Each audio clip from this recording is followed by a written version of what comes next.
Улсын хурлын гишүүн мөнгө цэцгээр ахлуулсан ажлын хэсэг Улаанбаатар дулааны сүлжээ төрийн өмчт хувьцаат компани өнөөдөр ажиллаж, дулааны эрчим хүчний тухай анхдагч хуулийн төслийг танилцуулж, салбарын мэрэгчлэлтүүдийн саналыг сонслоо.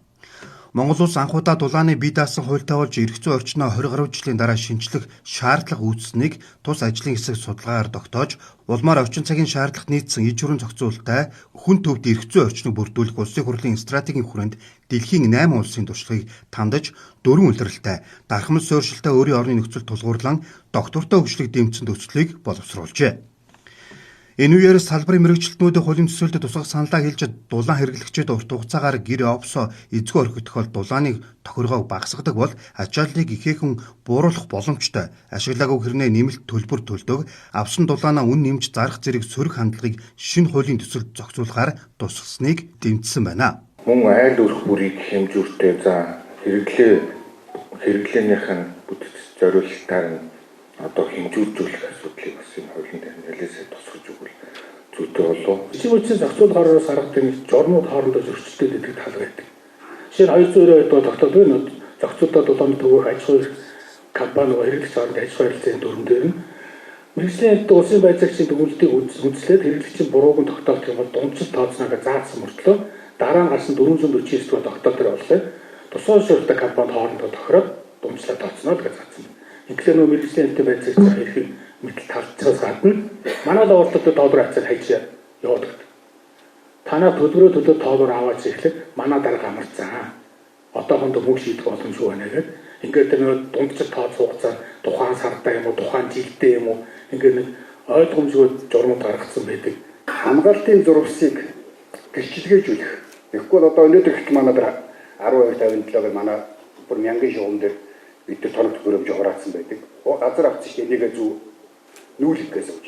Хамгаалтын зурвсыг хуучин дээр бид нар өндрийн 110 200-ын шугам хамгаалт захын шилцээс 20 м 10 м байна гэж заасан байдаг. Дулааны шугам дээр заасан байдаг. Гэрчлэгээ аваад дулааны шугам шилжээний компанидэр гэрчлэгээ аваад чихтэй нөгөөдхийн татвар мөнгөнд төлж чаддаг. Нөгөө шугамдаас ашиглалтны татвар нэх бол явчихдаг. Энийг одоо газрын алба юутайгаа амраад татвараас нь чөлөөлнө эрчим хүчний инженерийн шугамжилтыг хамгаалт зэрэгтэй оруулж өгөхгүй хамгаалтын зурвасгаар зөндөө хуулийн зөндөл байгаа татаа. Эрчим хүчний зохицуулах хорооны 23 оны 4 сарын 17-ны өдөр 300 дугаар тогтоол гэж гарсан. Энэ тогтоолоор манай командир 7 өрөг даалгавар, эрчим хүчний зохицуулах хорон дээр 14, орон сууцны нийт аж хуулирч газар дээр 7, тэгээд тусгай зүйл эзэмшийн хувийн орсны компаниуд дээр 5 өрөг даалгавар гэж өгсөн. За тэгээд энэ тогтоолыг хэрэгжүүлэхэд манай командир нэлээд хөндлөлүүд гарч байгаа. Тэгээд энэ тогтоолын одоо хамгийн хэцүү хөндлөлтэй заалмын дундын болон хувийн эзэмшлийн 200 м болон түүнээс дээш хорстой шугамыг одоо төрийн шилжүүлж авахаа ашиглах засвар үйлчлэг хариуцах гэдэг манай дээр ийм даалгавар өгсөн байгаа. Тэгээд энэ даалгаврын дагуу манай жигүүр одоо нөгөө манай командир өгөгддөг. Одоо нөгөө тусгай зүйл нөхцөл шаардлагынхаа нөгөө төсөл хороноос өгдөг чиглэл дээр юм энэ даалгавраа тусгачдаг. Тэгээ энэ одоо энэ даалгаврыг хэрэгжүүлэгээ ажиллахаар нийтдээ ингээд Улаанбаатар хотын хэмжээнд 200 болон түүнээс дээш холцтой 250 км шугам байгаа. Монгол улсад бол эрчим хүчний салбар маань 100% төрийн өмчийн байдаг.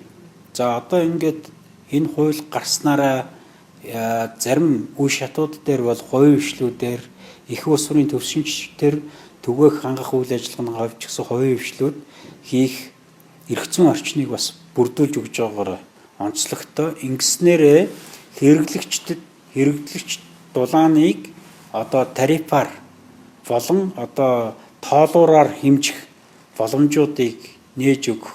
Цаашлаад одоо энэ шинээр баригдаж байгаа барилга байгууламжийн зураг төсөл дээр дулаан хангамжийн тоолуурыг одоо норомчилж өгөх. Зураг төсөлд нь тусгаж өгөх ажлуудыг бол бас зохион байгуулж байна. Ингэснээрээ хэрэглэгч маань бол одоо 1 м²-аар тооцсон дулаан хэрглэж байсан ч м²-аар тооцдог, бага хэрглэсэн ч м²-аар тооцдог асуудлыг болж бодит хэрэглээгээрээ одоо энэ дулаан хангамжийг төлбөр тооцоог хийдэг болсноороо бас хэмнэлт гарах, цаашлаад одоо энэ барилга байгууламжийн дулаан алдагдал гэдэг ямыг багасгах тал дээр бол одоо дэвшилтэд технологиудыг хэрэглэж ашиглах хэрэгтэй байгаамаа. Түүнчлэн төр дангаараа эрчим хүчний хэрэглээг хангаж хүч хөрөхгүй тул цаашаад олон шинэ их усөрүүдийг зах зээлийн жамаар нээлттэй байдлаар оруулж ирэх нөхцөлийг эрх зүйн бодлогоор дэмжих юм а. Хувийн хвчлэлд анхаарал шийдэх боломжтой аливаа ажил үйлчлэгэнд төрийн оролцоог багасгах нь чухал гэсэн байр суурийг ажлын хэсгийн ахлагч илэрхийллээ. Маш олон зөв зөвтэй ийм саналууд бол ингээд гарч байна. За ихэнх саналуудын хувьд бол мэдээж нөгөө хуулийн гол юм дээр тусгагдсан. За тэгээд хамгийн гол нь нэлийн олон бодит амьдрал дээр тусгагддаг асуудлыг наривчилж тусгаасаа гэсэн ийм саналууд бол маш их ирж байна л да. Зөвхөн дулаан үйлдвэрлэдэг энэ их усрын хувьд болохоор орлого нь болохоор өвлийн үйлдвэрлэлд буюу 5 сар цуглагддаг. Тэгээд зард нь болохоор 12 сарын турш ингээд гардаг учраас өртгөн өндөр болчихдөг юм аа. Тийм учраас ингээд хуулийн дээрээ аль болох хосолсон үйлдвэрлэлтийг дэмжиж оруулж өгөөч гэд гэх мэтлэнгээр маш үн цэнтэй дулааныхаа хуулийн дээр илүү цаашид боловсронгуй сайжруулах юм үн цэнтэй саналуудыг өглөө гэж ингэж бодож байна. Тэгэхээр энэ бол их үр дүнтэй ийм уулзалт болж байна. Энэний хүрээндээ бид нар дулааныхаа хуулийг илүү чамбааруулад ингэж сайжруулад энэ уулзалтыг дахин ингэж хийж бид нар хуулиа бодит амьдралд хэрэгцгүүц ийм хууль болох юм байнамаа.